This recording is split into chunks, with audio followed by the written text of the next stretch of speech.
前两天天热，客户在家里等了2、3天了。今天天凉快，单子越来越少了，终于排到他了。我们来看一下他这个空调不制冷。来到客户家，把空调打开，运行了一会儿，感觉风很凉，一点问题都没有。这种呢，在维修的时候也是经常遇到的啊。我们先来测一下电压。离那个地儿基本上也是这个情况。对，它也是有时候不转了。这会儿是210。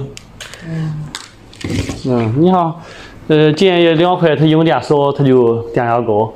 那这个腿里边，你要是用电多，高峰晚上天热湿的多，它电压吧180-90伏，它就带不起来了。变频的吧稍微好一些。现在没有问题了。你看夏天经常碰到这样的情况啊，电压太低，空调不能正常工作，或者说直接没有电，我们通上电遥控空调没有反应，以为是空调坏了。你看这种情况，夏天等师傅去修的话，有的时候非常的着急，师傅呢也没有时间。其实这些东西呢，咱有一个万有表就可以判断一下，到底是空调的问题还是电的问题。那也有人担心，我不是电工，我不会用这个万有表怎么办？我买了不是白费吗？这个你可以放心啊，我出了一份教程，然后这个表的使用方法呢都说得非常清楚，在购买页面的左下方有客服，你跟客服要就可以了啊。